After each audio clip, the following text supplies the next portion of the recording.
Greetings and välkommen. I'm Catherine of Sky, and I hope to make your day refreshingly Swedish. So today I am going to kind of update you on things that have been happening in my universe.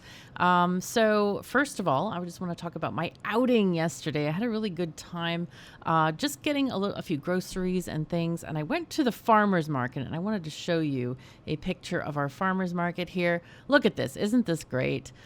This is just one side of the farmer's stall. And we have some Danish strawberries right in the beginning. And then we have raspberries. We've got nectarines and grapes and plums and melons and all kinds of good stuff. And then on another side, there are all kinds of like veggies and things like that. And I have to say that I did buy some Danish strawberries. As you can see, I ate, I don't know, a couple of 2 or 3 of them. I just have the hat of one of them left in the bottom. Whoops. There we go. The little hat you see. Anyway, they were good, but not as good as Swedish strawberries. I found that a lot of these ones were like, a lot of them were sweet. A lot of them were sour. They were inconsistent, I would say, on average. But I did buy some absolutely lovely Swedish, I think they're nectarines. They are crunchy, but they are super sweet. They're really, really nice. And then I couldn't resist. And this is where I'm loving my brain, because when I think about these, I'm like, hallon. And I'm like, oh, we didn't think of the English word first. We thought of the Swedish word first. These are also really, really nice. I love raspberries. They are fantastic. And I don't have a napkin. Whoops. And the other day I bought some Swedish pears. These are so beautiful. The lighting is making it look a little bit more like red, but it's actually kind of a blushy pink. And these are also quite crunchy, but man, they are sweet. These are the sweetest pears I've ever tasted in my entire life. So I just wanted to share my walk with you yesterday out in the town, and here we go. And if you go to the right, through the buildings, through the trees, there you will end up at the train station. This is kind of the extension of Storgatan, which is our big road, literally, where we have a lot of there's a walking street and a bunch of shops and things, like the grocery stores are there in the middle of Södertälje. And one of the reasons I wanted to show you this is because of the water. I have done 0 color correction. I've also, on my phone, there's some filters that usually pop up, like blue sky. I turned those off. These are actually the colors that I saw yesterday. The sky is absolutely gorgeous. The water is sapphire blue. It is just incredibly beautiful. And you can see the cranes in the distance, of course. They're working on widening this canal, which connects the ocean to Lake Mälaren, and a lot of ship traffic passes through here. So, and then there's a little concert going on. There was a person playing their guitar just for everybody.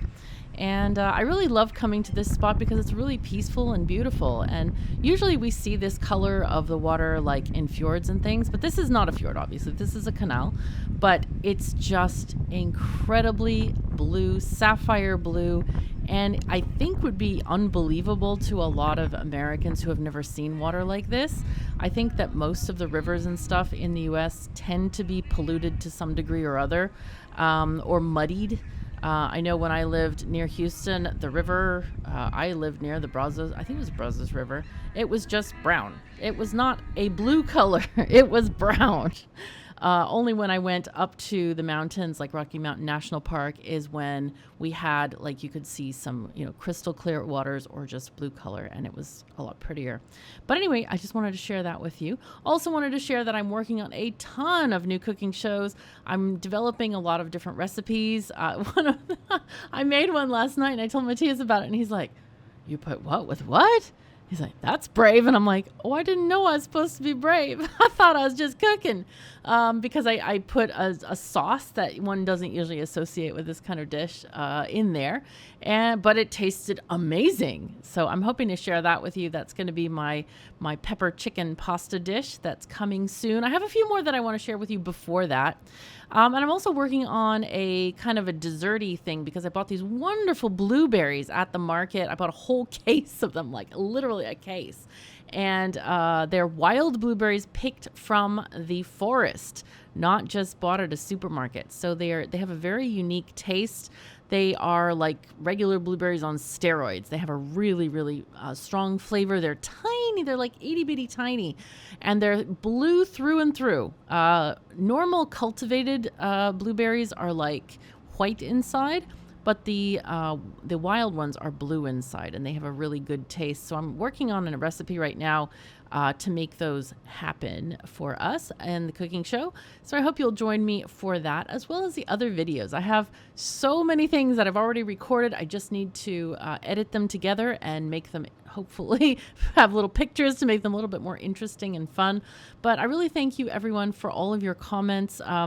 Some of them have been super, super interesting and enlightening. And in fact, I want to make an episode about your comments on my videos because I've learned so much from you. And I thank you so much for participating and like experiencing this exchange of information, because I really love to learn about new cultures. I've traveled so much in the past, and I'm going to travel in Europe now that I'm here. And it's a lot cheaper to do that than flying across the ocean many times.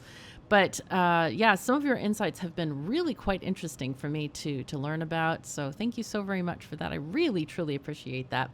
As of this video, we are almost to 1,000 subscribers, which means that even though YouTube has already been running ads on my videos, I haven't been getting paid for it. So once I have 1,000 subscribers, they need to pay me. So I'm hoping that if you are not subscribed yet, that you'll consider doing so, because it really does make a huge difference on the channel.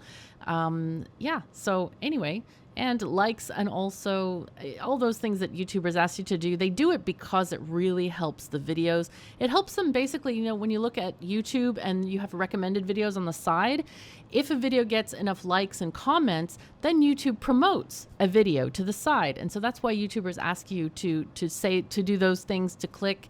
And it's really inexpensive for the viewer, for sure. So that's why we ask you to do that, just one tiny thing, if you do like it. I mean, if you don't like it, then a thumbs down is fine too. That counts as interaction. So yep, YouTube counts that the same way as a like. So it's a bit strange, but anyway, yeah, I hope you are going to have a wonderful day today. Thank you so very much for joining me. Take care of yourselves and each other, and I'll see you next time.